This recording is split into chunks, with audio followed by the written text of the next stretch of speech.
Oi.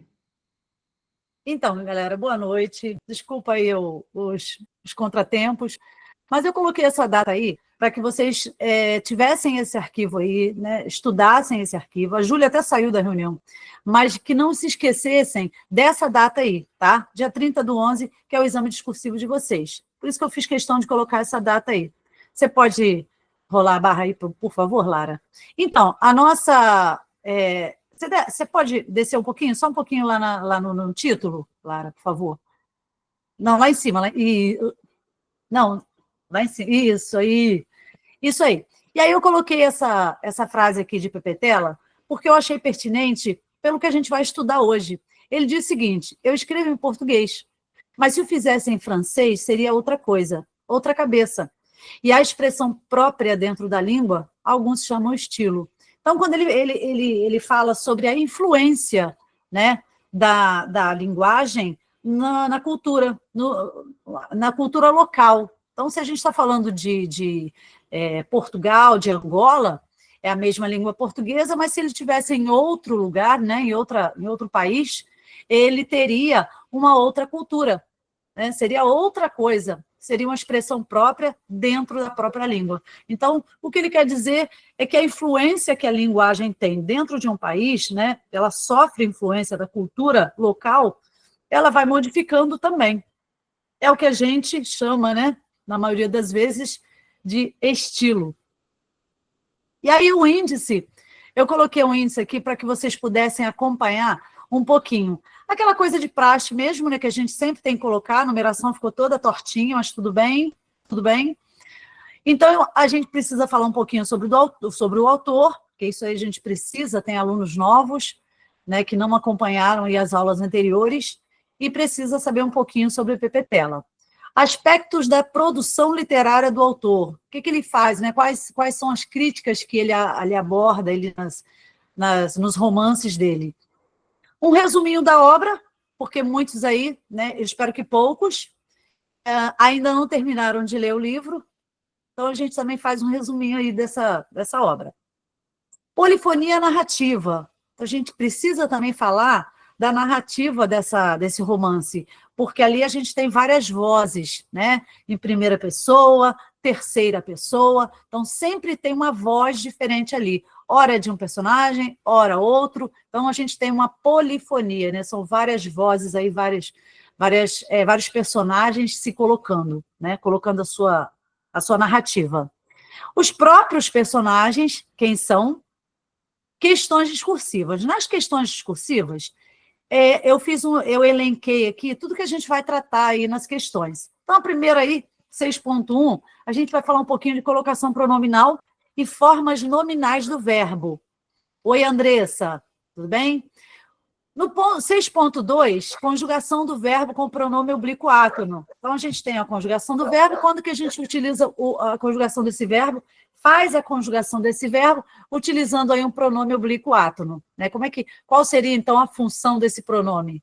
Que ele, morfologicamente, é um pronome oblíquo átono, mas, sintaticamente, qual é a função que ele exerce aí, nessa conjugação?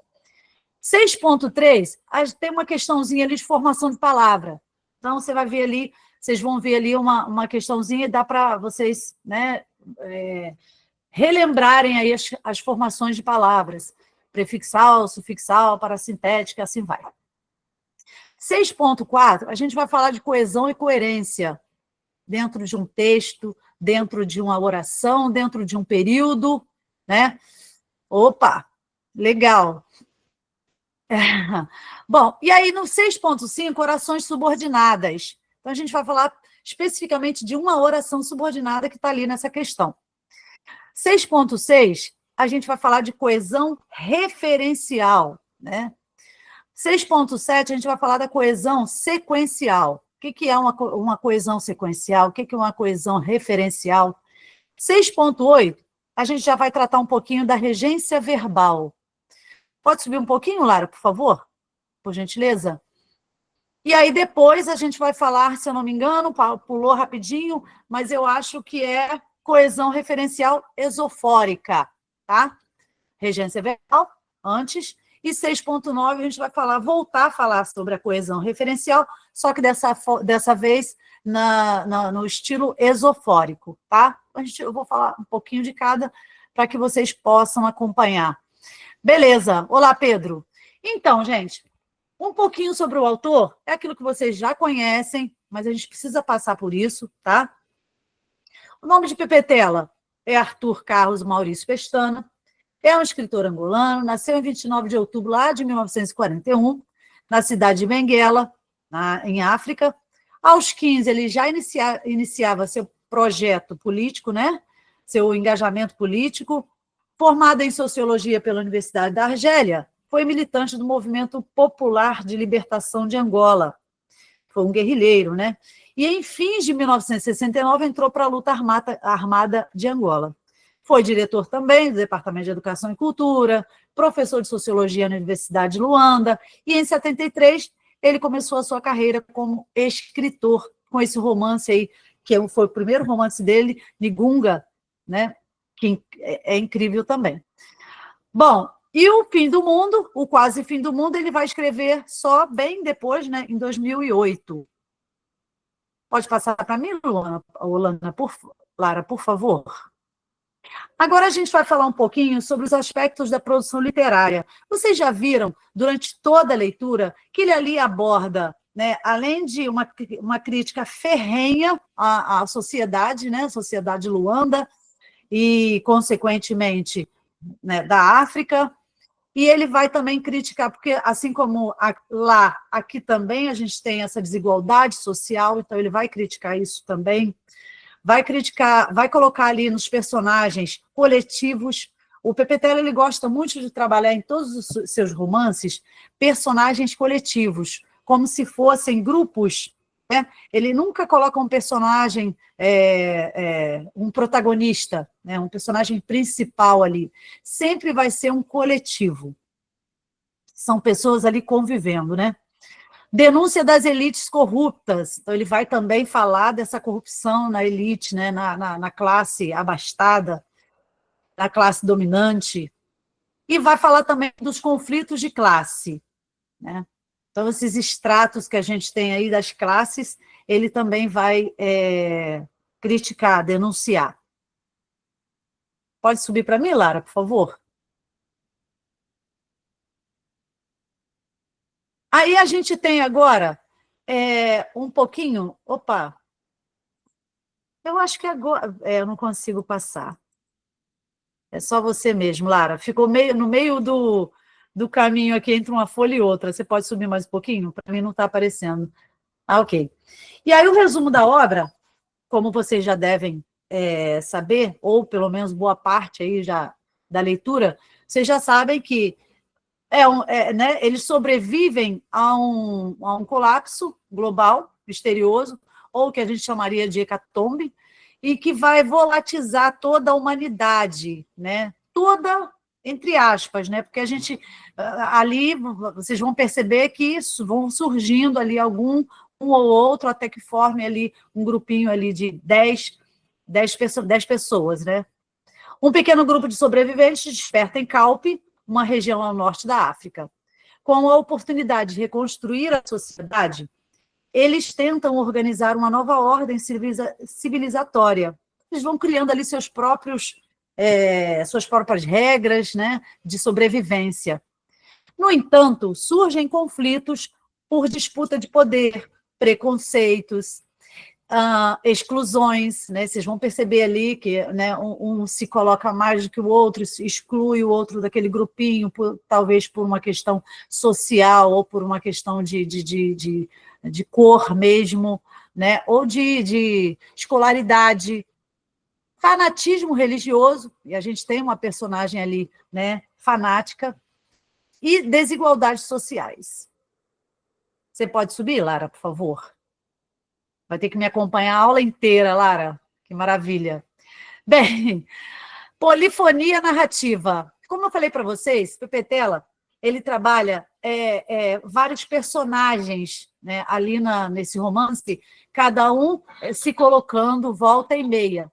Então, o Quase Fim do Mundo é um romance polifônico, Tanto é que no primeiro capítulo, logo no primeiro capítulo, logo assim, que você começa a fazer a leitura, você percebe que o personagem ali, em primeira pessoa, é o Simba, né? O Simba, o Colo, o médico.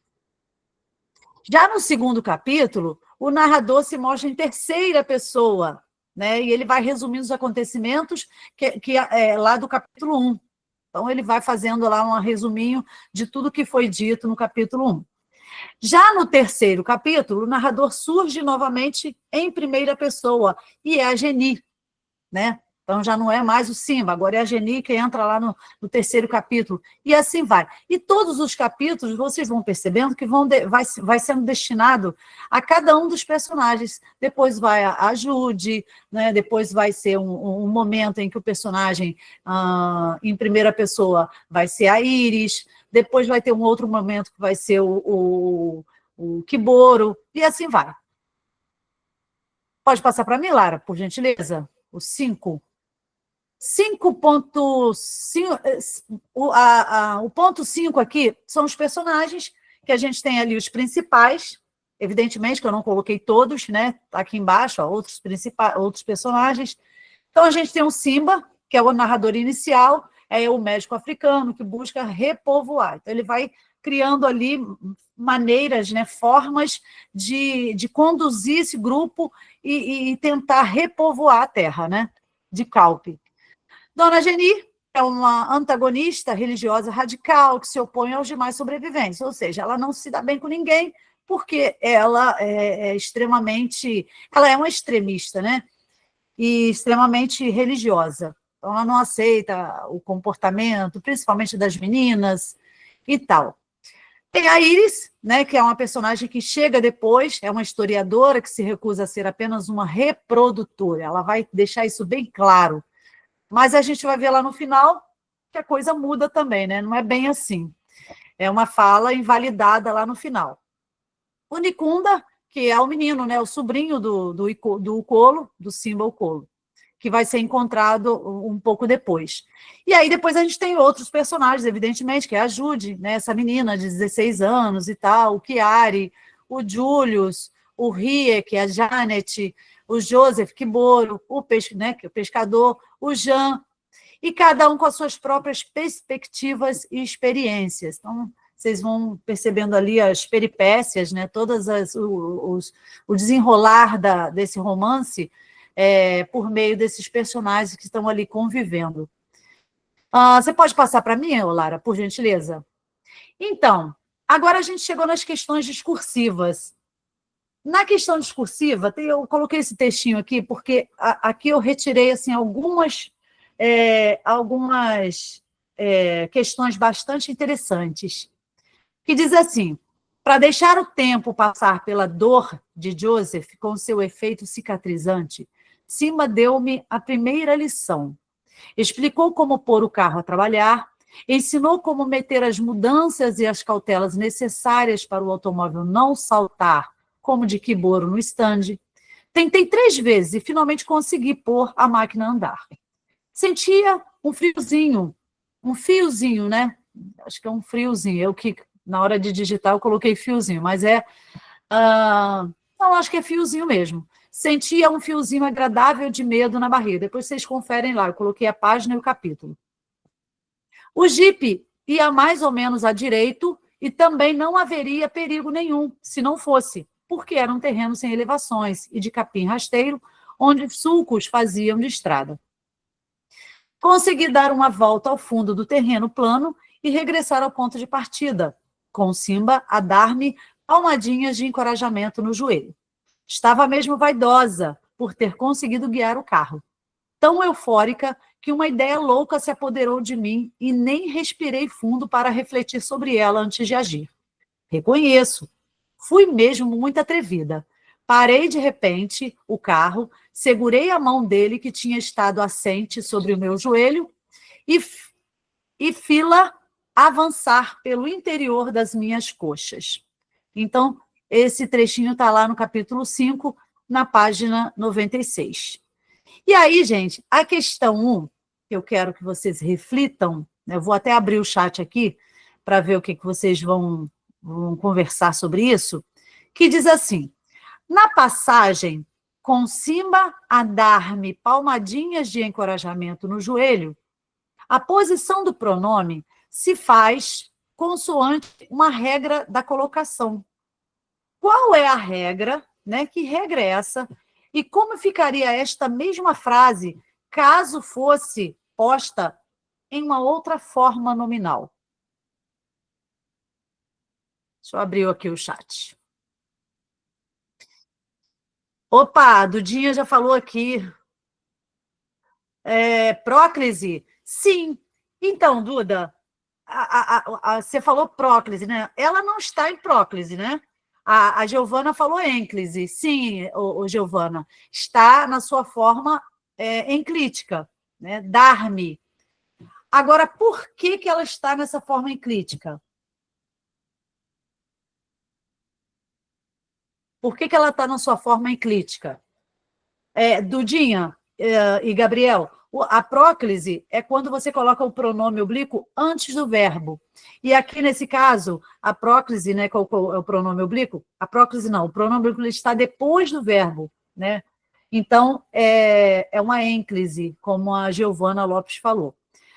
Por falar de si mesma, então, Júlia, eu queria que vocês pensassem, você já sabe que é uma próclise, é uma ênclise, mas a questão toda não é essa. A questão toda é se você. Qual é a regra? Tem uma regra para a ênclise. Vocês já falaram que é uma ênclise. Mas qual é a regra aí para colocar a ênclise e não a próclise? E depois, é uma outra pergunta. Se você colocasse essa mesma frase em outra forma nominal, como é que ficaria? Não, Dudinha, por causa da preposição a, não. Como Simba a dar-me. Opa, Juliana, verbo infinitivo, gente. O verbo dar está no infinitivo, né? Ó, a dar-me palmadinhas de encorajamento. Então, quando você estiver diante de um verbo no infinitivo, a colocação pronominal sempre vai ser enclítica, tá? Então, essa é a regrinha.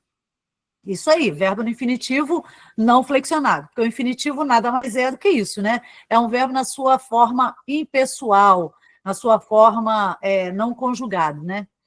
Então, ok, meninos, Bruno, Juliana, isso aí, tá? Agora, se a gente fosse colocar essa mesma frase, tá? Com Simba a dar-me palmadinhas de encorajamento no joelho. Qual seria a forma nominal que vocês utilizariam? Vocês lembram o que é forma nominal, né? Forma nominal do verbo. E aí? Vocês querem tentar, por exemplo, então a forma nominal, gente, são três: infinitiva, gerúndio e particípio. Essas são as três formas nominais do verbo. Aqui a gente não tem como colocar esse verbo no particípio. No infinitivo já está. Então só resta a gente colocar no gerúndio, né? Então como é que ficaria? Isso aí, Bruno, Yasmin. Dando-me. Isso aí, Bruno. Então ficaria com Simba dando-me palmadinhas de encorajamento no joelho. Então você vai eliminar o A, evidentemente, que você vai fazer uma adaptação, né, para o gerúndio, e você vai transformar essa forma enclítica, né, que é própria de um verbo no infinitivo, né? A ênclise ela acompanha um verbo no infinitivo. É uma das regras. E você transformando essa frase em uma forma nominal, a gente só consegue transformar para o gerúndio. Então, é isso aí, Ana Paula. Dando-me. Ok. Partiu questão 2, né? Opa! Sobe um pouquinho mais. Isso, obrigada, Lara. Tá ótimo, tá ótimo. Bom, na questão 2 diz assim: no trecho que diz, segurei a mão dele, que tinha estado assente sobre o meu joelho, e fila avançar pelo interior das minhas coxas. Pergunta: por que o verbo foi conjugado dessa maneira e por que houve essa colocação? né? Ó, é o que está em destaque aí, né, gente? E como é que você vê isso?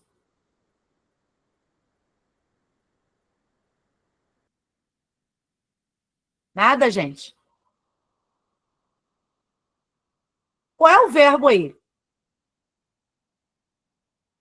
Vixe. Isso, Yasmin. É o verbo fazer, né? Só que aí é o verbo fazer aí no pretérito. Isso. É o fiz. Verbo transitivo direto, Dudinha. Isso aí. Vai que vai. Ah, Andressa, eita. É exatamente isso. O verbo fazer, né, no pretérito, então é o verbo fiz, conjugado. Fiz.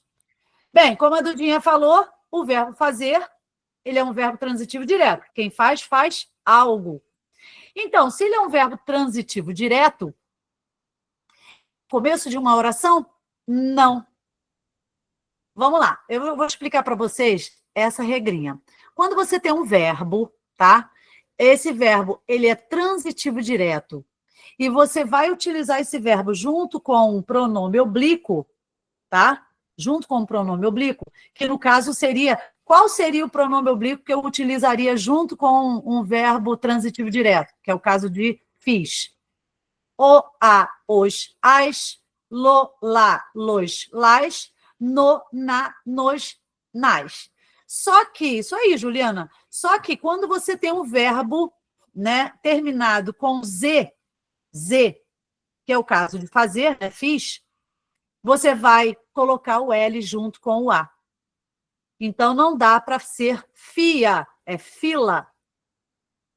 Então, fez com que a mão dele, né, avançasse para o interior das coxas, das minhas coxas. Então, quando você tem, novamente, vou colocar aqui, quando você tem um verbo transitivo direto, que é o caso do verbo fazer, o pronome oblíquo átono, ele vai funcionar sintaticamente como um objeto direto.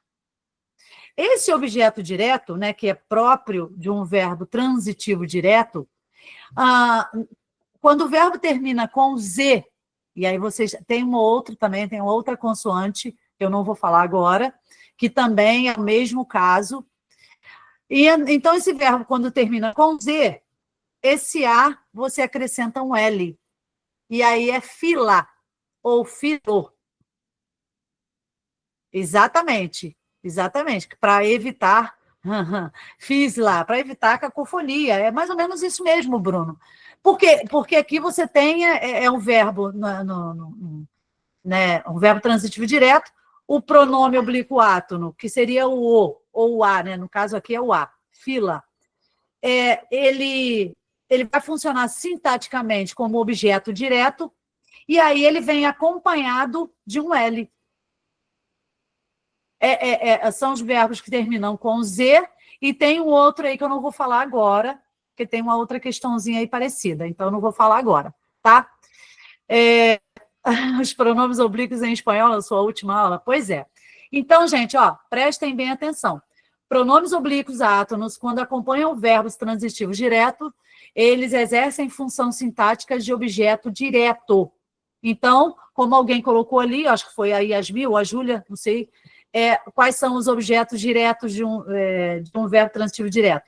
O, a, os, as, né, que são os pronomes oblíquos, lo, lá, los, las, no, na, nos, nas. Ok? É isso.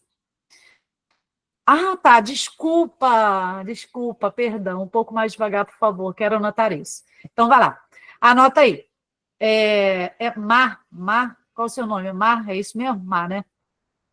Não, você não é meio leiga, não, não é nada disso, né? Às vezes eu sou meio acelerada. Mas eu vou explicar devagar agora. O verbo fiz é um verbo transitivo direto. Ele aqui está sendo utilizado junto com um pronome oblíquo, átono, que é o a. Quando esse verbo termina em Z, esse pronome oblíquo, átono, que no caso é o objeto direto, né, do verbo fazer, ele se transforma em lá. Lo, lá, los, las, tá? Mas somente quando o verbo termina com Z, tá? É importante que vocês saibam disso. Tem um outro, como eu falei antes, mas eu não vou falar agora, porque, né, tem uma questão parecida, então não vou falar.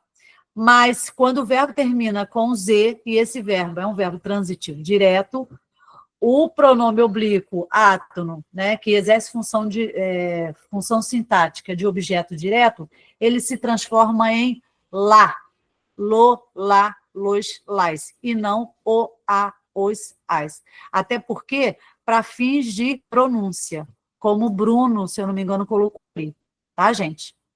Deu para pegar aí, Mar? Beleza, então vamos lá, vamos partir para 3. Beleza, anotou, né? Depois eu vou mandar esse arquivo para vocês. Aí você anota aí direitinho, embaixo ou no meio, porque eu vou mandar em doc, para que vocês possam manusear, né? Bem que vocês sabem também fazer isso, de PDF para doc, de doc para PDF, vocês sabem fazer. Eu que sou leiga nesse negócio aí. Bom, e aí a gente vai passar para a questão 3. A questão 3 diz assim: na palavra encorajamento, houve um processo a que damos o nome de prefixal e sufixal. É um processo de formação, né? Ok. Se vocês tiverem dúvida, né, dessa palavra ser ou não uma prefixal sufixal, me perguntem, tá? E a palavra automóvel? Qual é o processo de formação dessa palavra?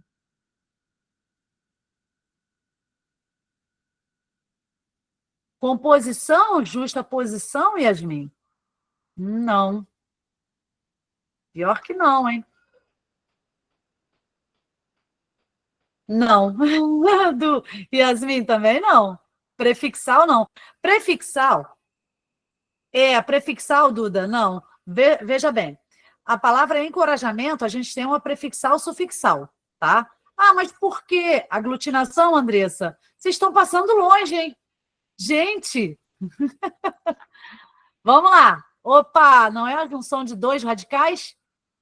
Não, não é não. E aí, alguém? Mais alguém aí para tentar? Derivação. Olha, Juliana, derivação, né, em vez de composição, derivação. Até é derivação, tá? Até é derivação, mas não é derivação por prefixo, nem sufixo, nem que mais que alguém falou, nem parassíntese, nada disso. E aí? É a junção, né, Bruno? Automóvel é uma palavra composta, mas assim, na verdade é uma junção. Não é justaposição, tá? Não é composição por justaposição, mas é uma junção. Mas é uma junção de que palavra? Vamos lá, então. O processo de formação de palavra aqui é uma junção de auto, isso, Andressa, auto e móvel. Mas não é, Dudinha, uma parassintética. É um hibridismo. É um hibridismo. Pois é, hibridismo. Quando você tem duas palavras ali, né, que na verdade não são palavras dotadas de sentido, evidentemente que móvel mas alto significa por si mesmo, né? Então, guiado por si mesmo, alto. Né? Imóvel é uma palavra que tem sentido. Quando junta isso, né, alguém falou aí em justa posição, até seria uma justa posição se fossem duas palavras distintas, mas alto não, né? Então, quando você tem essa colocação aí, você tem um hibridismo, você tem uma terceira palavra. Sabe quando você tem fotografia? Fotografia também é um hibridismo. Você tem foto e grafia. Você junta isso aí. Né? É imagem e escrita, né? Imagem lida, é uma imagem, é uma leitura da imagem. Isso é que é fotografia. Então, é um hibridismo, tá? Depois, por favor, anotem aí para vocês darem uma olhadinha aí nas formações de palavras e mais especificamente no hibridismo, tá? Bem, e aí alguém pode me perguntar assim, mas, poxa, professora, Encorajamento é prefixal e sufixal, por que ela não pode ser uma parasintética? Por quê? Gente, vamos lá. O que é a prefixal e sufixal? É quando ela tem os dois afixos, né? Prefixo, sufixo, e que se você retirar um ou outro, a palavra perde o sentido. Perdão, se você retirar um ou outro, a palavra não vai perder o seu sentido. Ela só vai perder o sentido se ela for parasintética. Mas, por exemplo, a gente tem encorajamento, o prefixo em, correto? Beleza. Bom, se você retirar o em, a palavra corajamento não existe. Beleza, não existe. Tá, só um minutinho, tá, Júlia? Mas, se você retirar o sufixo, que é o mento, existe a palavra encoraja, né? Então, se existe essa palavra encoraja, né, o em, que é o prefixo, mais o radical coraja, juntando isso, você vai ter encoraja. Existe. Mas se retirar o em e deixar só corajamento, isso, Juliana, isso aí, são junções de palavras estrangeiras. Isso aí. Então, você vai ter o quê? Você vai ter uma prefixal sufixal, porque simultaneamente você colocou ali dois afixos, né, que é o prefixo, o sufixo, mas quando você retira um e o outro que fica faz sentido, é uma prefixal sufixal. Pode ser que uma que você tenha retirado, um afixo, né, que você tenha retirado, não faça sentido. Mas se você retirar o outro e fez sentido, então é uma prefixal. Já a parasintética, diferente da prefixal e sufixal, qualquer um dos afixos que você retirar perde o sentido. Quer ver uma coisa? A palavra, sei lá, me dá aí uma palavra que a gente poderia trabalhar uma parassíntese. Anoitecer. Anoitecer, amanhecer, entardecer. Então, teríamos que decorar os afixos padrões do grego e do latim? Na verdade, não. Você não precisa decorar, Dudinha. Mas, assim, tem alguns prefixos né, tem alguns afixos que são prefixos ou sufixos que realmente fogem aí do conhecimento de vocês. Então, dá uma olhadinha, mas nada de decorar, pelo amor de Deus. É só praticando mesmo que você vai aprender a perceber que aquilo ali é um hibridismo, né, que se trata de um prefixo, de um sufixo, tá? Não precisa decorar nada, não. Pega um dicionário e ali no início, né, do dicionário você vai ter esses afixos ali à mão. E no meio desses afixos, Dudinha, você vai encontrar também essas palavras aí que vão, né, que quando se juntam, dão aí esse hibridismo, né, que são essas palavras, esses prefixos e estrangeiros, tá? Então vocês entenderam por que parassíntese não poderia ser? A parassíntese, anoitecer, por exemplo, você retira o A, que é um prefixo, vai sobrar noitecer. Não existe essa palavra. E se você deixar o A e retirar o ecer, que é o sufixo, não existe a palavra à noite, até o T, né? Não existe. Isso é parasintética. Quando, ao retirar qualquer um dos afixos, a palavra não faz sentido. Escurecer também é uma parassíntese. Isso aí, Andressa.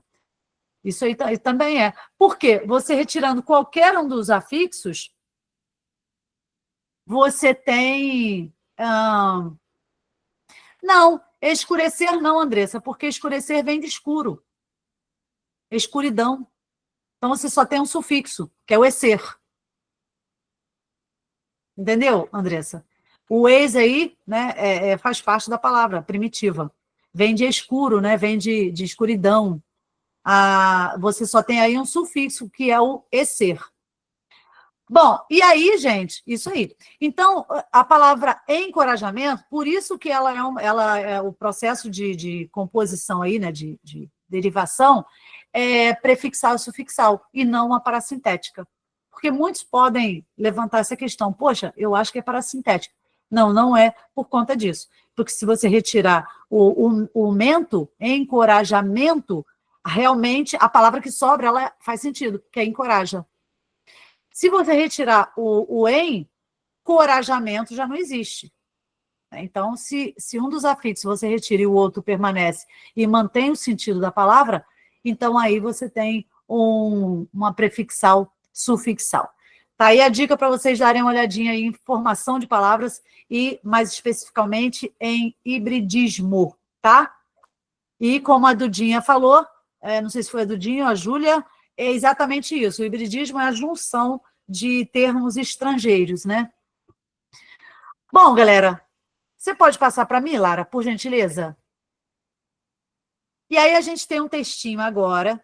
Opa, desce só um pouquinho que ficou. Só um pouquinho. Acho que tá bom.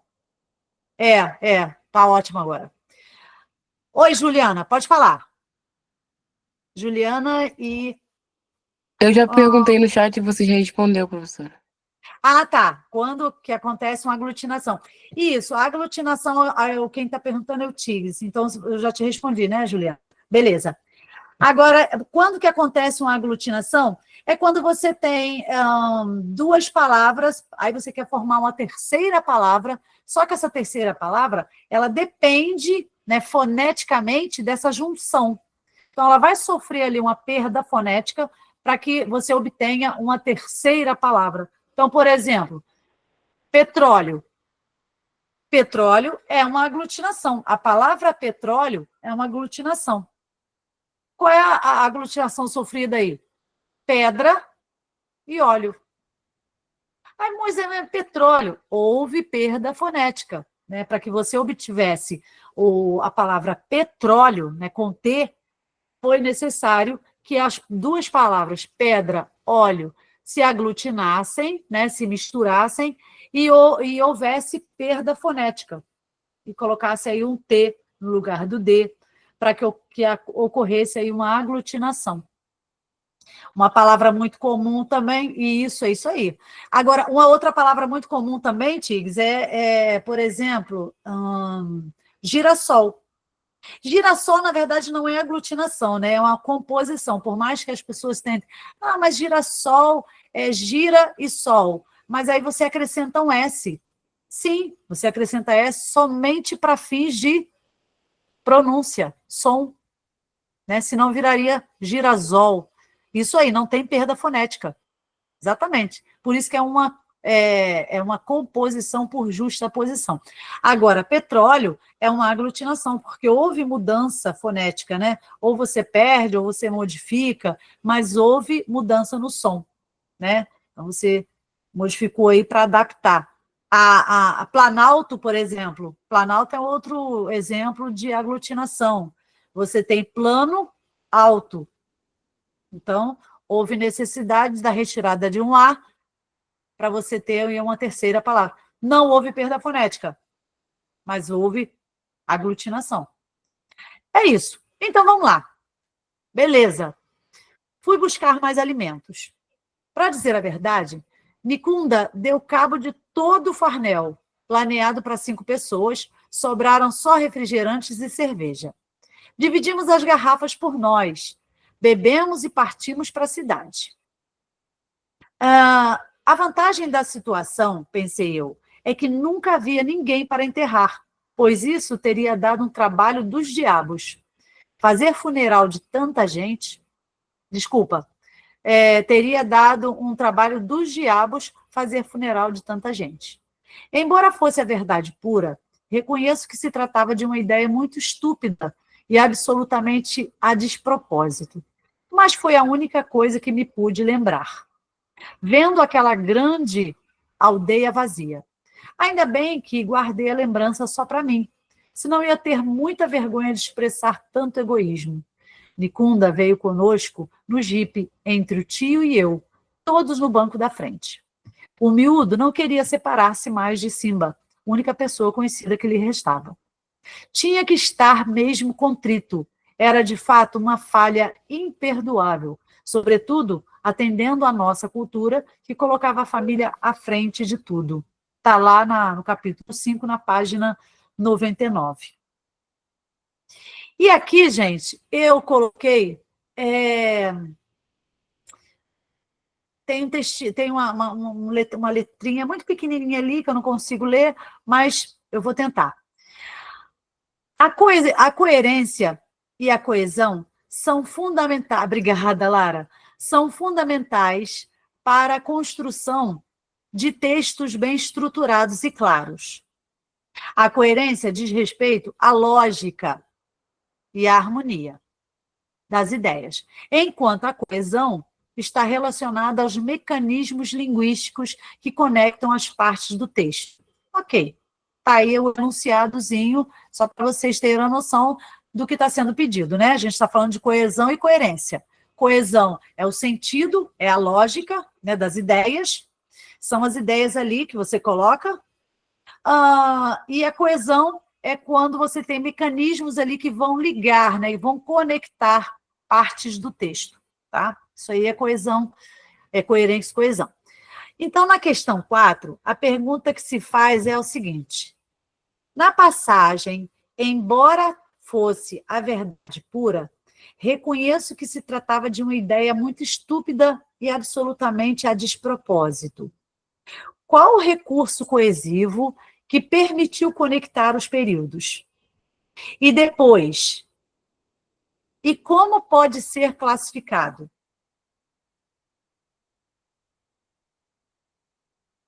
Isso, Juliana, embora, conjunção, muito bem, nossa, maravilhoso.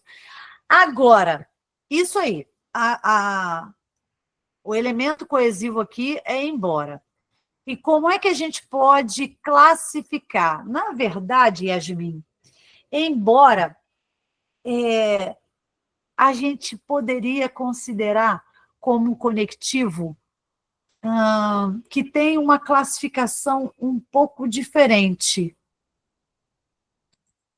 A conjunção e a vírgula? Não, Bruno.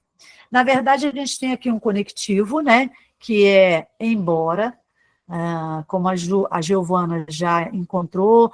A concessão? Muito bem, concessiva. Quem é que falou? Nem consegui achar, deixa eu ver quem falou isso aqui.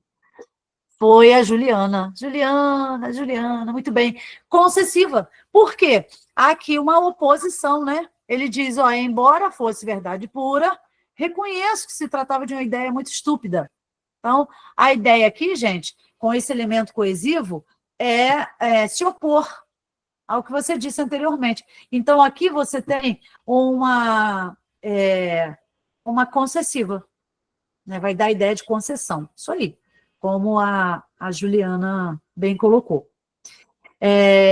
A gente considera, Bruno e Yasmin, como uma conjunção quando ela porque ela é um elemento conectivo também, né? Ela dá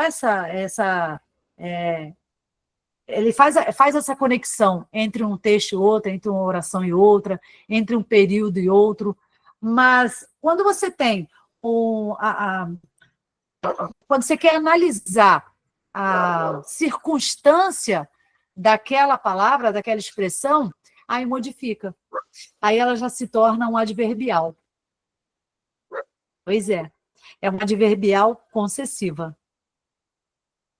Exatamente, Dudinha. Você tinha pensado que tinha a ver com os períodos destacados, né? Então, na verdade, o embora não importa a ordem, né, em que o conectivo apareça. O fato é que ele vai estar ali exercendo função de ligar. Ele vai estar ligando termos maiores ou períodos, né?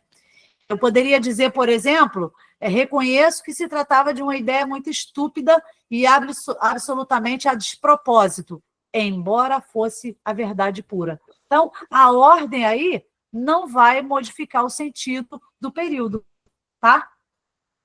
Então, é isso, gente. Acertaram, muito bem. Então, o elemento coesivo aí, você encontra, né? Ele se encontra no conectivo embora, que exerce função de adjunto adverbial, ou dentro de uma oração subordinada adverbial, concessiva, como a Juliana falou. Isso aí. Vamos passar para a próxima? Vamos passar para a questão 5? Então, olha, A questão 5 Professora, Oi, pode falar. uma aluna levantou a mão. Juliana? Acho que ele tem dúvida. Ô, É a professora, Juliana? Pode falar. a concessão, ela tem um sentido de resignação? De resignação? Sim. Resignação, ressalva, né? Oposição. É quando você contraria, quando você contraria o que você disse anteriormente. Adverbial concessiva, isso aí, Yasmin. É quando você contraria Tá o que bom, você disse. obrigada. Quando você contraria o que você disse anteriormente. Isso é concessão, isso é ressalva, isso é resignação, né? Isso é oposição. Eu diria também contrariedade. Eu diria também contraste. Qualquer um desses termos define bem o que seria uma concessiva, tá? E aí você tem embora, você tem apesar, né? Você tem também no entanto, né? Que aí você tem as conjunções, no entanto, entretanto, mas, porém, né? Isso aí. São todas aí, morfologicamente, conjunções, como alguns colocaram aqui. Mas, sintaticamente, vai exercer função, dentro de uma oração, de oração subordinada adverbial concessiva. Tá? Muito bem, galera. Eles são bons. E aí, aqui na questão 5, a gente tem o seguinte. Ainda sobre a passagem do mesmo texto, tá? A gente está falando ainda do mesmo texto. Da questão anterior, reconheço que se tratava de uma ideia muito estúpida e absolutamente a despropósito. A gente tem uma oração subordinada substantiva, integrada à principal por meio de uma palavra. E aí, eu gostaria que vocês identificassem essa palavra e classificassem-na sintaticamente. Quem consegue? A frase é: opa, tudinho, ó, tá que tá, hein? Isso aí, é o quê? Agora, esse que, né, que você analisou ali como sendo o elemento que vai unir, isso aí, Yasmin, como classificar? Vamos lá. Quando você tem o que, né, que morfologicamente é um pronome relativo, mas sintaticamente essa função muda, porque ele ali está ligando oração principal a uma outra oração, que é a subordinada. Isso aí, Yasmin, conjunção integrante. O verbo de ligação, Andressa, ele só vai funcionar quando for um complemento nominal, por exemplo, tá? O verbo de ligação só funciona assim. Quando você tem uma substantiva, qualquer outra substantiva, exceto uma completiva nominal ou uma subjetiva, o verbo é um verbo de ação, é um verbo significativo, tá? E não de ligação. Estava estudando isso agora, pouco? Pois é, está na mente, ó, fresquinho. Então, aqui você tem, reconheço que. Quem reconhece, reconhece algo ou alguém. Então, o que aí, ele separa a primeira oração, que é apenas um verbo, né? O verbo reconheço, da oração subordinada, que se tratava de uma ideia muito estúpida e absolutamente a despropósito. Essa é a subordinada. Então, elas estão sendo ligadas aí, oração principal e subordinada, pela conjunção integrante que. Né? É um pronome relativo, mas que sintaticamente exerce função de conjunção integrante. Ok? Pense bem nisso, tá, gente? Quando vocês estiverem diante de uma oração subordinada, o que ele vai ser sempre uma conjunção integrante e nunca um pronome relativo, pelo amor de Deus. Ele só entra como pronome relativo quando essa oração subordinada for adjetiva. Ah, mas por que, Alzira? Porque a oração subordinada adjetiva, ela vai... esse que, né, que une as duas orações, oração principal e a adjetiva, subordinada adjetiva, ele só tem uma única função, que é retomar um termo anterior, ou fazer referência a um termo anterior. Então, quando isso acontece, aí sim ele só exerce função de pronome relativo, tá? E não uma função sintática como conjunções integrantes, por exemplo. Mas nas orações subordinadas, por exemplo, substantivas, sempre vai ser conjunção integrante esse que, tá bom? E aí a gente pode classificar sintaticamente, né?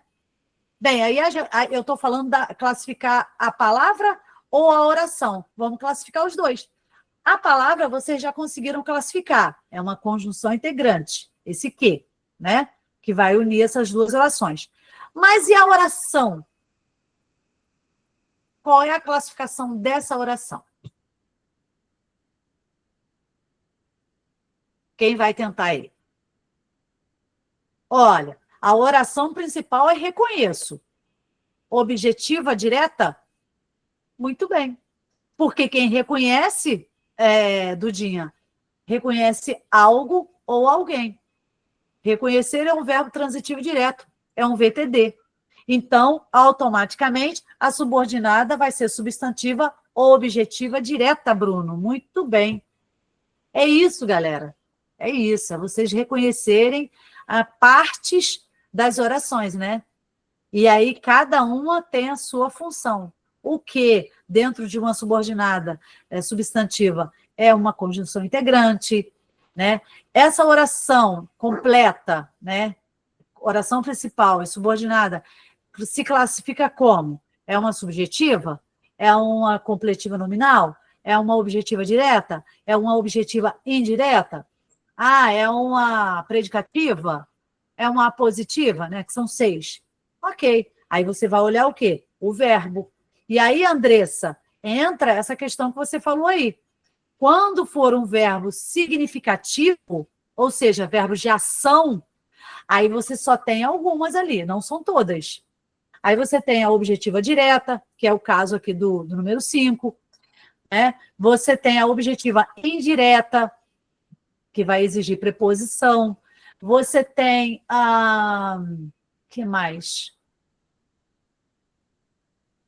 Acho que a positiva também. O restante, galera, é tudo verbo de ligação. A completiva nominal, né, que exerce função aí de complemento nominal, vai ser um verbo de ligação, mais preposição. A predicativa vai ser um verbo de ligação também. A subjetiva, né, que faz referência a um sujeito, também vai ser um verbo de ligação. Mas a objetiva direta, a objetiva indireta e a positiva vão ser verbos de ação. É o que a gente chama também de verbos significativos. Beleza? Bem, então, estamos respondidos aí a questão 5? Está respondida? Alguma dúvida? Fala, Juliana. Está respondido. Ok. É que eu perguntei. Está respondido? Alguma dúvida? Ok, Yasmin. Então, continuemos. Ok, Mariana. Vamos lá. Questão 6 diz assim. Você pode subir só um pouquinho, Lara, por gentileza? Só um pouquinho. A 6 diz assim, gente. Na passagem, Nicunda veio conosco no jipe, entre o tio e eu, todos no banco da frente. Há um elemento de coesão referencial, resumitivo. Aponte esse elemento e classifique-o morfologicamente. Quem vai? Nicunda veio conosco no jipe, entre o tio e eu, todos no banco da frente. Entre? Não. Entre é preposição, amor. Opa, Dudinha. Andressa, entre é preposição. Dudinha e Gabriela, todos. É isso aí, todos. Porque quando ele fala aqui, olha, veio no banco da frente, cadê? Veio no banco da frente, entre o tio e eu, vírgula. Logo em seguida, você tem uma palavra que vai resumir esses dois aí, esses dois elementos. o tio e eu. Todos no banco da frente. Qual é a classe morfológica de todos?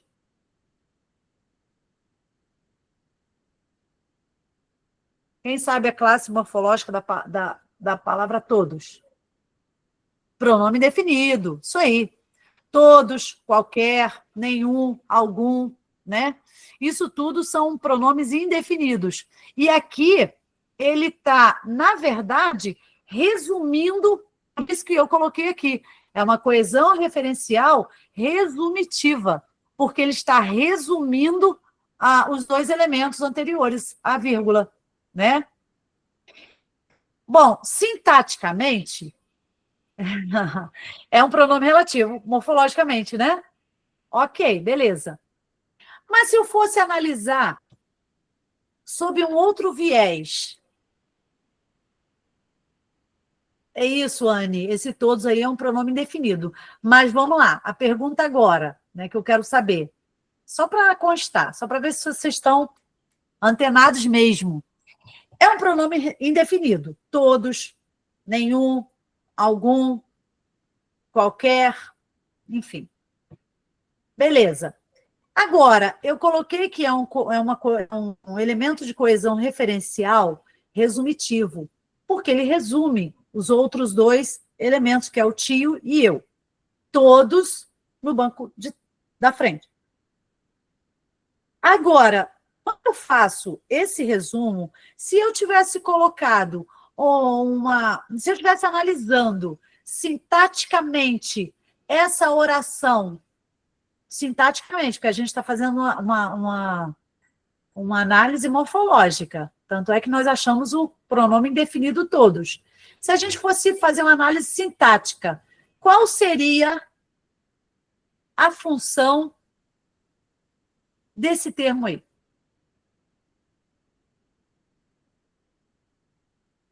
Quem sabe?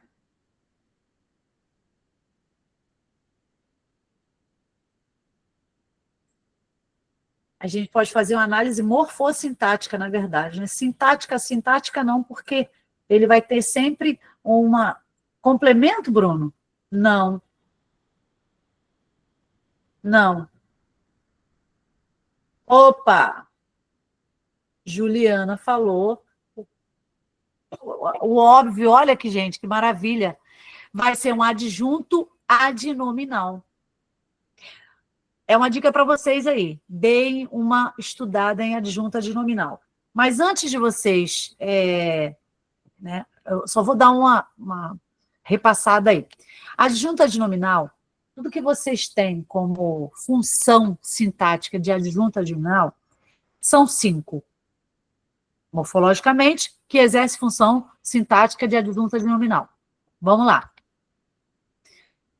Adjetivo, locução adjetiva, o que mais? Pronomes, qualquer pronome, que é o caso aqui, né? Numeral e artigo. Todos eles fazendo referência a um substantivo. Então, aqui, gente, o todos, ele vai exercer função sintática de adjunto adnominal. Ele é um pronome definido morfologicamente, mas na sintaxe, ele vai exercer função sintática de adjunto adnominal. Por quê?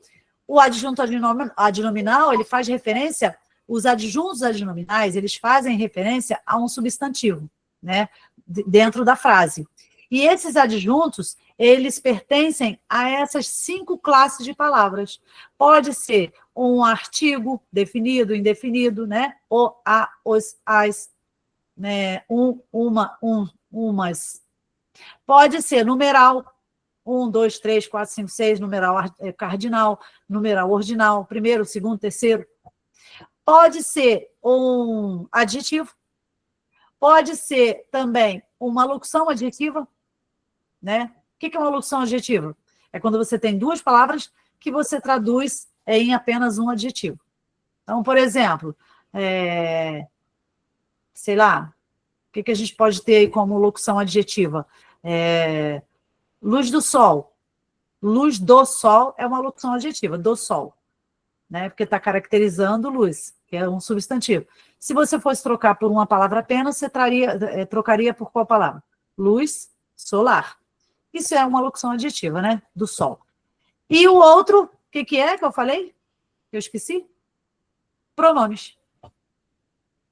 Então, exercem função de adjuntos adnominais todos essas cinco classes de palavras, tá? Que vão fazer referência a um substantivo. Então, belezinha, adjunto adnominal, exercendo aí função aí dentro dessa oração. Mas a análise que a gente fez aqui é morfológica, tá, gente? Não é sintática. A gente achou um pronome indefinido, todos, resumindo aí meu tio e eu.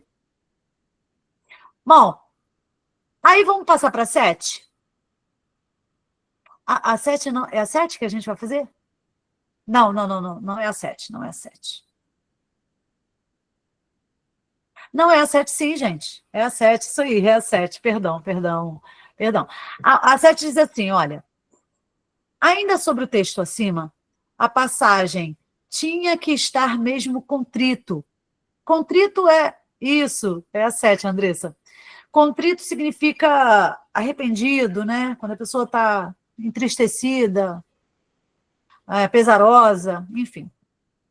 Tinha que estar mesmo contrito. Era, de fato, uma falha imperdoável, sobretudo atendendo à nossa cultura. Está presente um elemento coesivo sequencial de prioridade. Identifique esse elemento e, em seguida, construa um período com outro elemento de igual valor coesivo. Opa, Yasmin, ó, chegando junto rapidinho, ela e Bruno. Isso aí, é o sobretudo.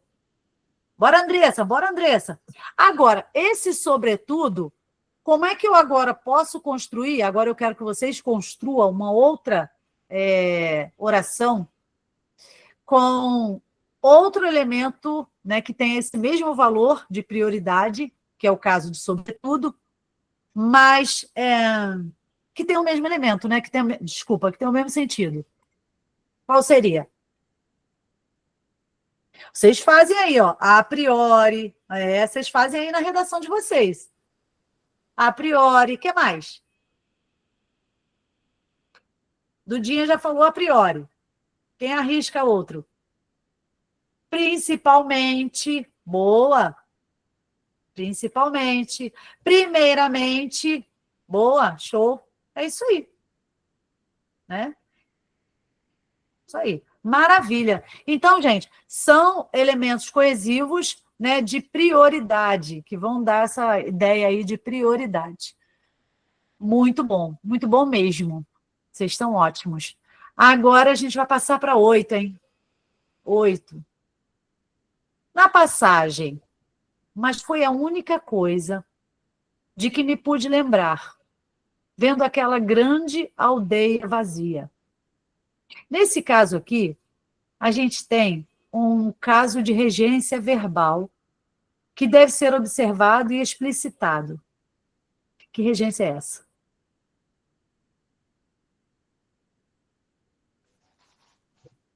Vendo?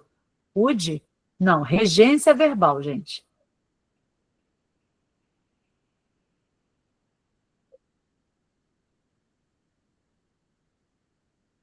Olha só, vamos lá, vou ajudar vocês. Opa, Andressa, é isso aí. Lembrar. Agora, né, porque se vocês pensarem um pouquinho, pude lembrar é uma locução verbal. Qual foi a 7? Depois eu coloco para vocês. Fica tranquilo, tá? Fica tranquilo, tá, Anne? Eu vou colocar depois a 7. Ah, isso, sobretudo, é um elemento coesivo de prioridade, isso aí. Aí alguns falaram a priori, principalmente, primeiramente, em primeiro lugar. Isso aí, bacana. Anne, depois eu vou colocar para vocês o gabarito direitinho, tá? Fica tranquila.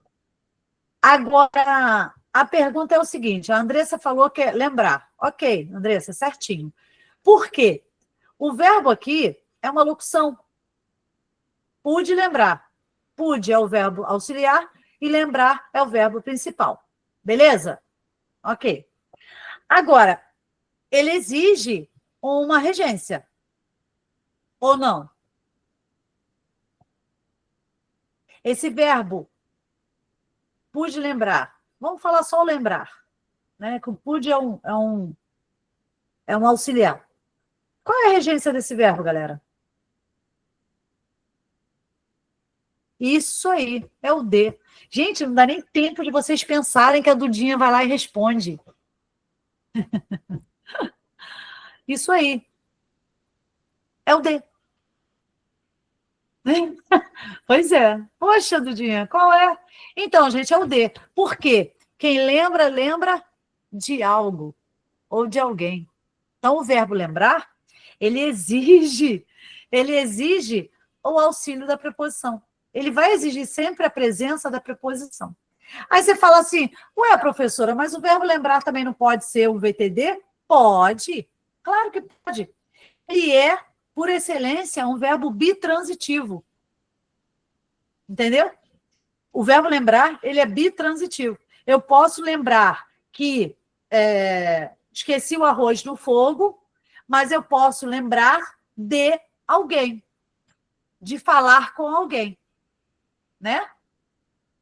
Ela é sua prima? Muito rápida, né? Muito rápida mesmo, Andressa. Ela não deixa para ninguém. Então, esse verbo lembrar, ele é, por excelência, um VB, né? Que é um verbo bitransitivo. Ele permite aí dois complementos, né? Duas regências, com preposição e sem preposição.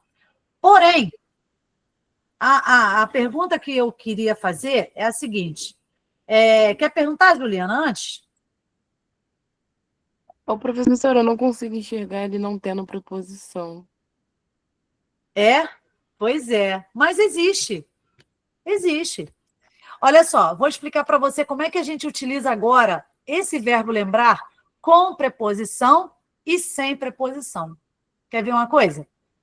Quando você utilizar esse verbo sem preposição, lembrei que amanhã tem aula. Não usei preposição. O que eu faço? Eu não utilizo o pronome oblíquo átono. Agora, se eu utilizar a preposição, eu tenho que colocar junto um pronome oblíquo átono. Ou seja, me lembrei de que amanhã tem aula. Está certíssimo. Agora, se eu não pretendo colocar a preposição, eu também não posso colocar o pronome oblíquo átono, que é o me. Entendeu, Juliana? Então, por exemplo, se eu disser assim, gente, acabei de lembrar que amanhã tem aula. Show. Certíssimo. Você utilizou o verbo lembrar como transitivo direto. Mas se você for utilizar esse verbo com preposição, galera, lembrem-se de que amanhã tem aula. Se eu utilizar o pronome oblíquo átono, né, que é o se ou o me, eu preciso utilizar junto, né, a regência com a preposição.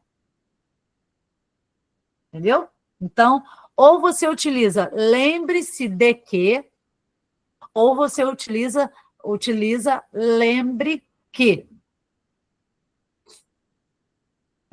Então, a regência do verbo lembrar, toda vez que ele rege a preposição de, ele precisa vir acompanhado de um pronome oblíquo átono, seja o me, seja o se. Se você não vai utilizar o pronome oblíquo átono, também não pode utilizar a preposição de. Então, vai ser sempre assim. Lembrei que amanhã tem aula. Ok. Lembrei-me de que amanhã tem aula. Ok, também. As duas formas estão corretas. Sim, vai ser uma conjunção integrante, com certeza, Júlia. Vai ser, porque quem se lembra de algo ou de alguém. Bom, já que você, Juliana, está falando aí que o quê? É uma conjunção integrante? Ok, Maravilha. Então, vou te pegar agora. Se ela é uma conjunção integrante, vou formular a frase. Lembrei-me de que amanhã tem aula. Qual seria a oração subordinada, substantiva?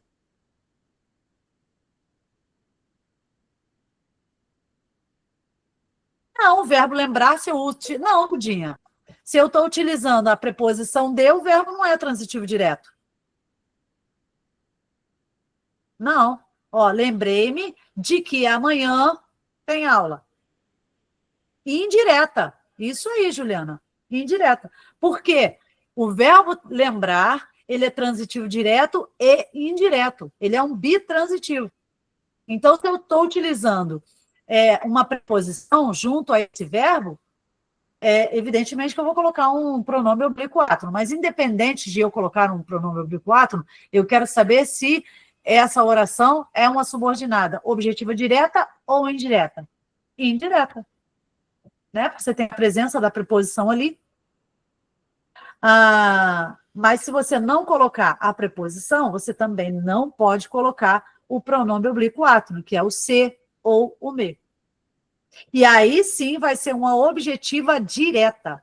Lembrei que amanhã haverá aula. Pronto. Oração subordinada substantiva, objetiva direta. Lembrei-me de que amanhã haverá aula. Oração subordinada substantiva, objetiva indireta. Beleza? Deu para entender? Um pouquinho? Ok, Juliana.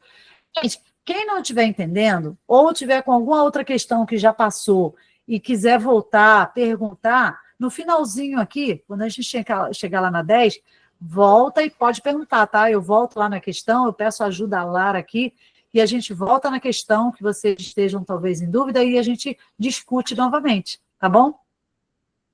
Mas vamos lá, vamos passar agora para 9 já? Caramba! Isso aí. A 8 a gente já respondeu, então, tá? Não se preocupem, que depois eu vou mandar esse arquivinho bonitinho com todas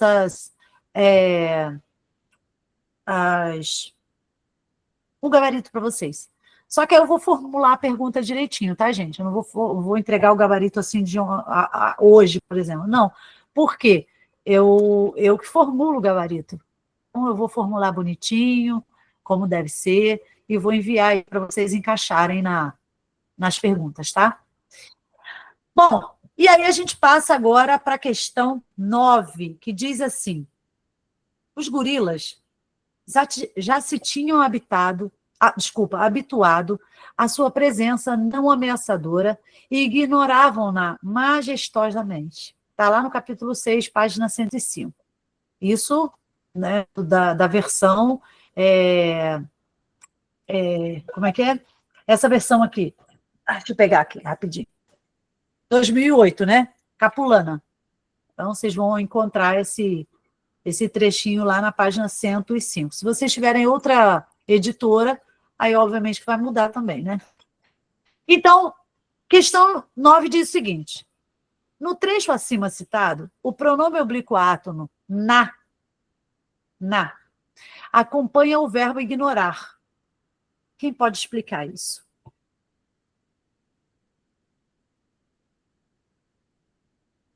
Quem pode explicar?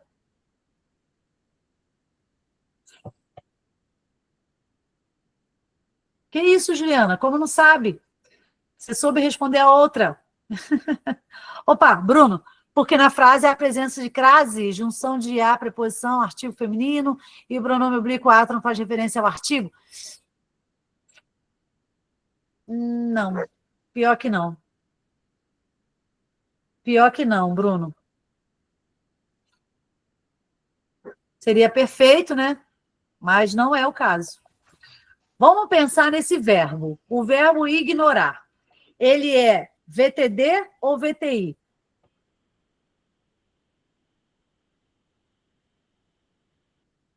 VTD. Isso aí, Dudinha. Isso aí, Tigres. É um VTD. Quem ignora, ignora algo. Isso aí. Ou alguém. É a mesma ideia, Juliana, da outra. Que eu nem sei que questão é mais, se é a 1, a 2. Exatamente, entendeu? Então, aqui, você tem o verbo ignorar, que é um verbo transitivo direto, tá, Bruno? Ô, Tigres.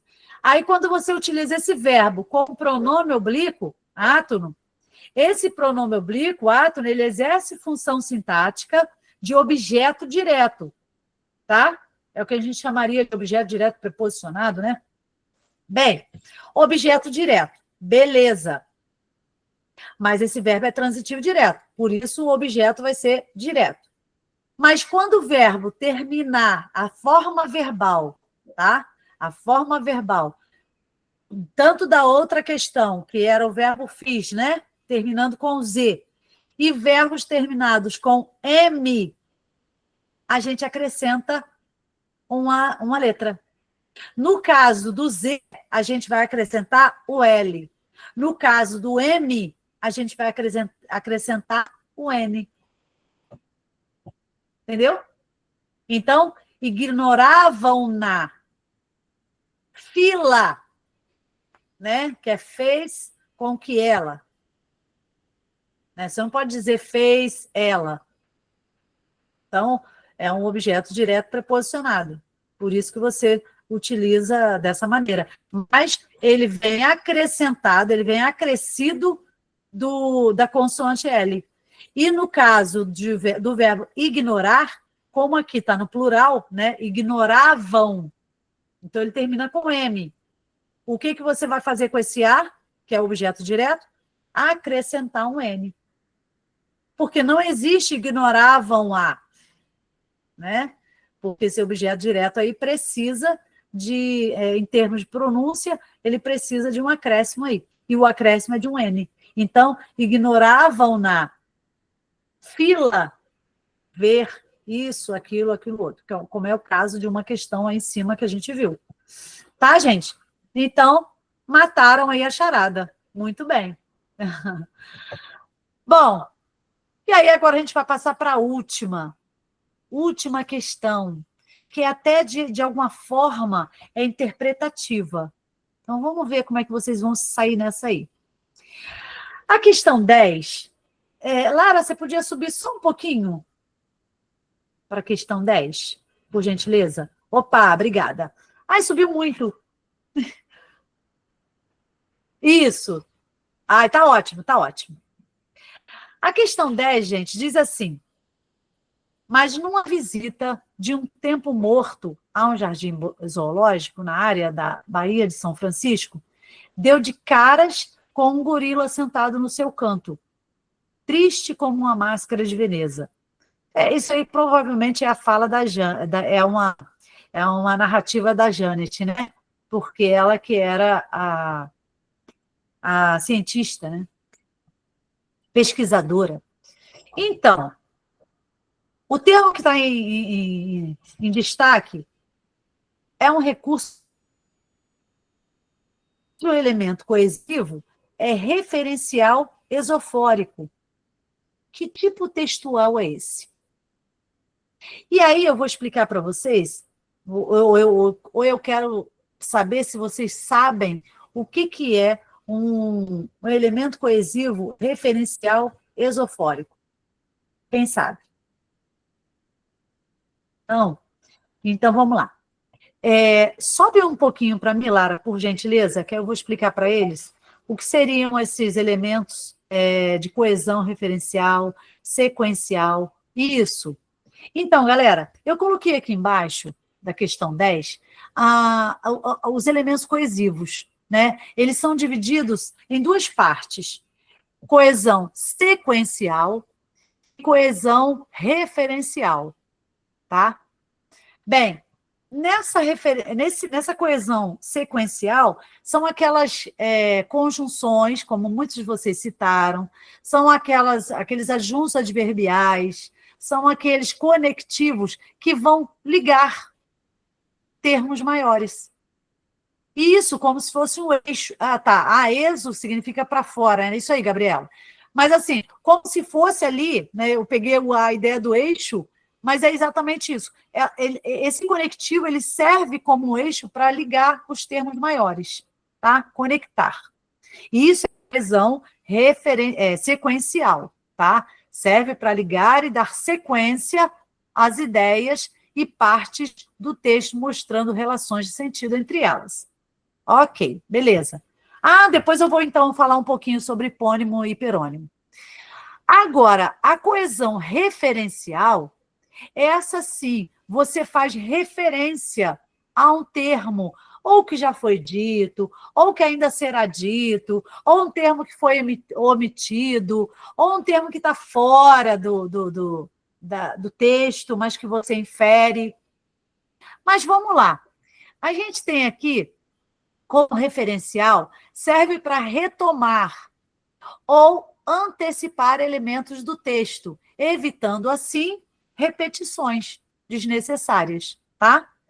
Aí, dentro da ideia de coesão referencial, a gente tem a coesão anafórica. Tá. Não tem não. Não tem referência não, Tig, não tem não. Não tem nada a ver não. Não faz referência a hipônimo e hiperônimo, não. Pensei que você estava pedindo para eu dar uma explicação rápida sobre essas duas palavras relacionais. Mas beleza, vamos continuar então.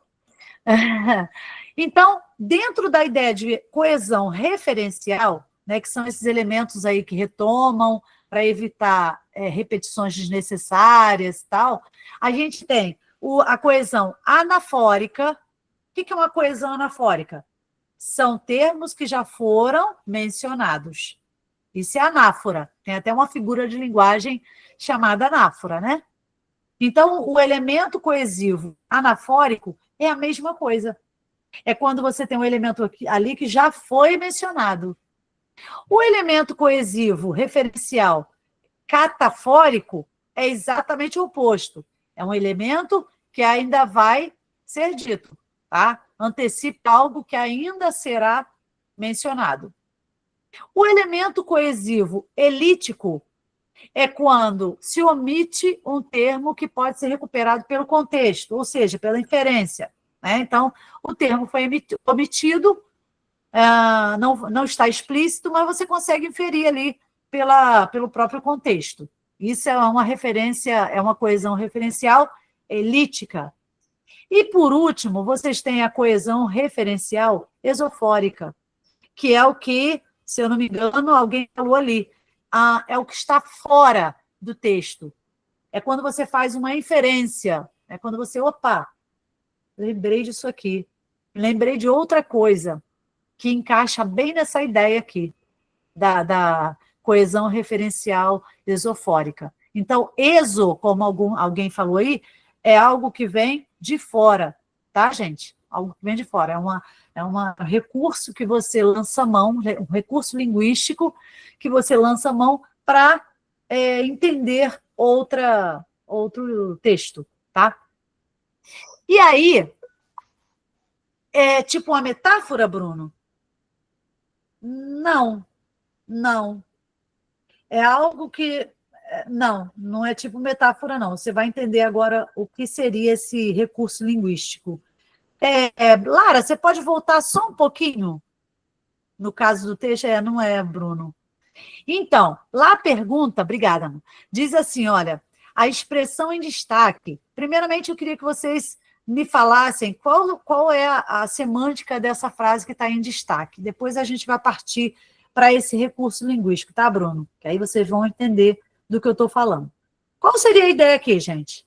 Triste como uma máscara. Tá, você está falando de metáfora aqui, né? Como uma máscara de Veneza. Não é nem nesse sentido, Bruno. Até que seria uma boa ideia, né? Mas peraí. A expressão em destaque é um recurso linguístico cujo elemento coesivo é referencial esofórico. Que tipo de textual é esse? Tá. Como metáfora, não poderia ser, galera, porque, nesse caso, não é uma figura de linguagem. É um recurso. Eu acho que eu formulei mal essa questão. Porque vocês estão comparando, e não estão errados, né? A Andressa agora falou comparação, o Bruno, a Gabriela. Na verdade, é um recurso linguístico, né? A comparação. E ali tem o como, fazendo essa comparação aí, né? Do gorila, que está ali triste como uma máscara de Veneza. Realmente, eu acho que eu formulei mal essa pergunta, porque o que eu queria chamar a atenção de vocês não era nem para esse recurso linguístico, que é uma figura que seria uma de linguagem comparativa, né? Seria outra coisa. Seria outra coisa. O que seria? Que também é um tipo textual. Um tipo textual, galera, citar Veneza? Então, Dudinha, quando ele fala, ó, triste como uma máscara de Veneza, eu percebo que realmente eu poderia considerar como um recurso linguístico comparativo, como vocês citaram aí. Mas a minha ideia é o que a Gabriela acabou de colocar, uma intertextualidade. Por quê, gente? Verossimilhança, né? Então, poderia. Na verdade, como recurso linguístico, Giovana, não há como ser uma verossimilhança, porque a verossimilhança é a realidade representada, né? Mas aqui a gente tem uma intertextualidade, porque se você pensar, né, nesse gorila triste como uma máscara de Veneza, como é uma máscara de Veneza? Vocês sabem? Como é uma máscara de Veneza? Então, uma máscara de Veneza, exatamente, Bruno, é triste, é inexpressiva, é aquela máscara, isso, de teatro. Mas se você pensar nessa máscara, né, ela colocada, ela é inexpressiva.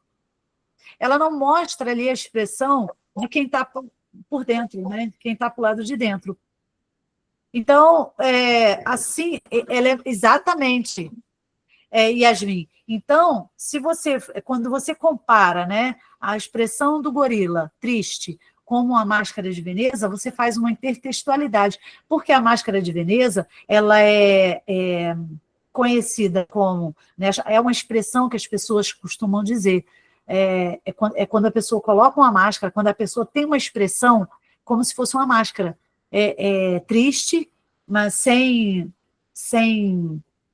muda, né, como a Yasmin falou, e não tem expressividade, ela está ali impassível, sabe? Com aquele rosto, sempre com aquela mesma expressão, não muda nunca, nem demonstra uma coisa nem outra, está sempre ali com aquela mesma inexpressividade. E aí, quando alguém, acho que a Juliana falou intertextualidade, era exatamente isso, é quando você percebe que normalmente é uma expressão que as pessoas usam, né, máscara de Veneza, para mostrar quando a outra está com um semblante triste, inexpressivo, mudo, né? Ela não demonstra nenhum sentimento, nem bom, nem ruim. Então, é uma intertextualidade nesse sentido. Foi a Gabi, né? É nesse sentido, porque você você pega uma referência, né, de uma expressão que as pessoas costumam utilizar e traz aqui para a nossa realidade. Então, compara triste com uma máscara de Veneza, é nesse sentido, de ser inexpressiva, de não demonstrar sentimento nem ruim, nem bom, é por isso. Agora, é uma expressão, exatamente, Yasmin, é uma intertextualidade, tá, gente?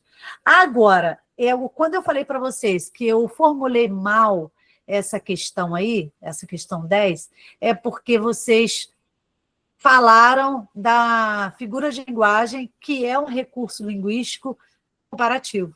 E é. E é. Então, imagina vocês se essa questão aqui fosse uma prova.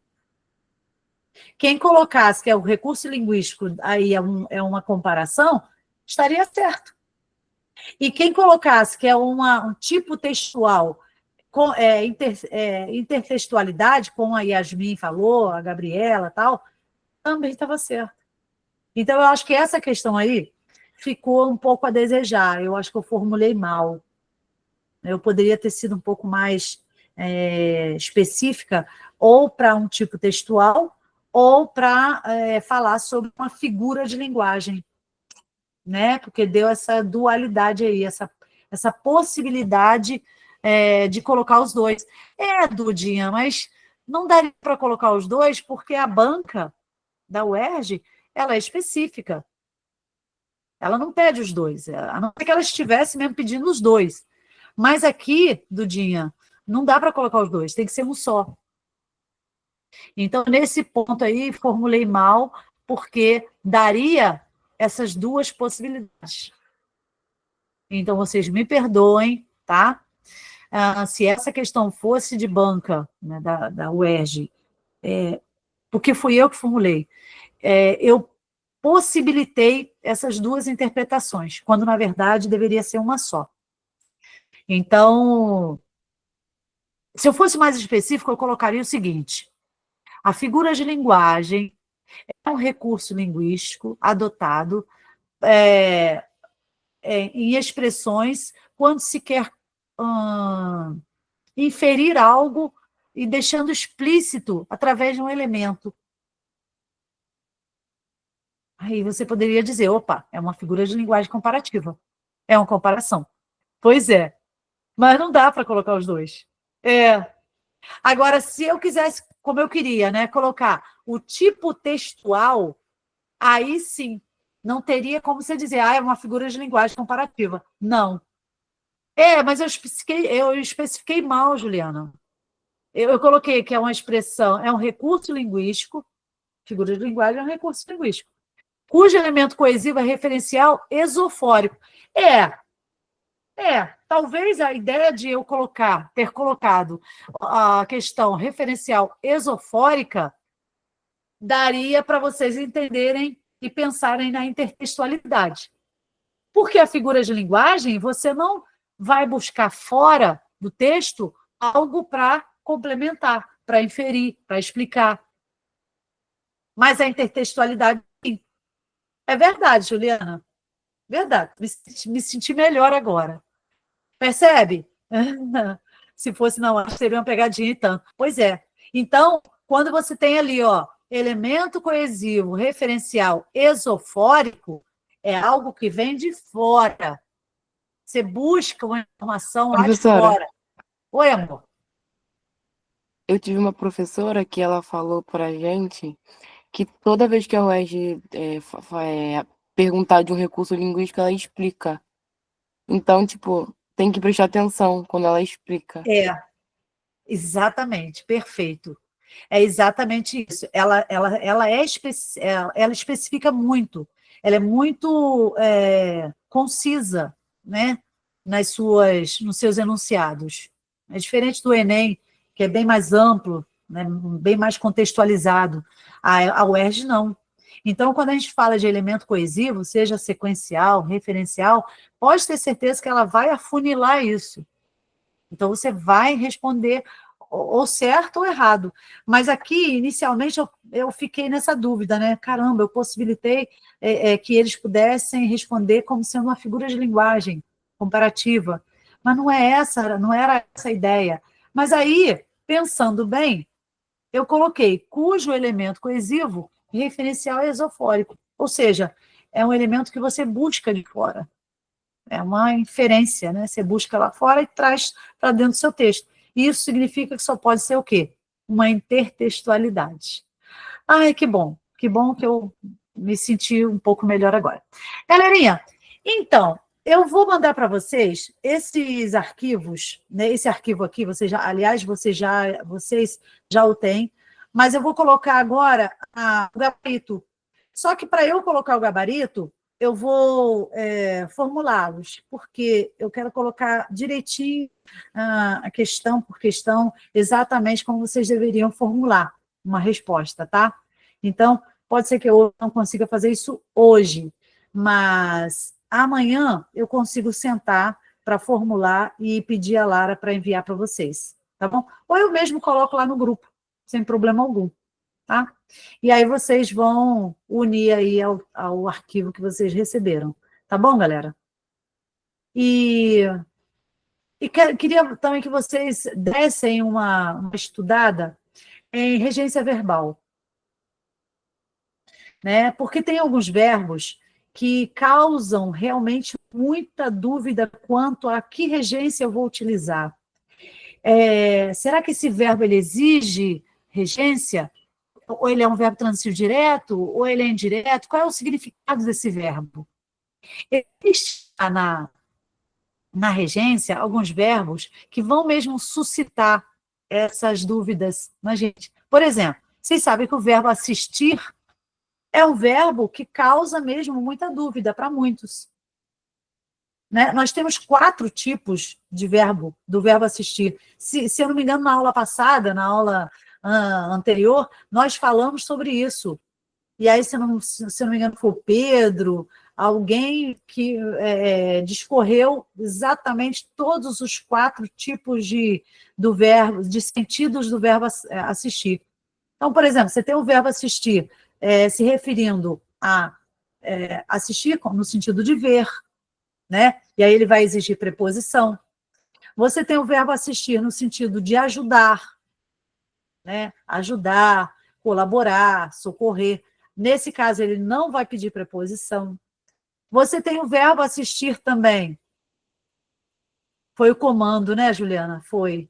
Esse último aí, a questão 10, o comando ficou meio confuso. Mas aí, gente, me desculpa, isso aqui, eu fiz tanta pressa, que eu é que formulo, né, gente? Eu que formulo essas questões. Eu, a Pátia, o que ela provavelmente faz, é ela que formula. A gente não pega de lugar nenhum.